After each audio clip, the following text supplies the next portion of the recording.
अपनी आंखों पर भरोसा नहीं हो पा रहा।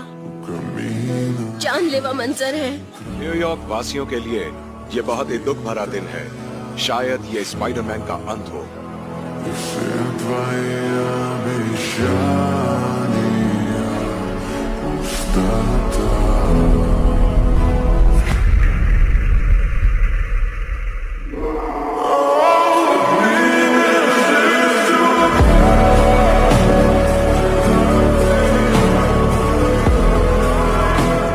आ गए तो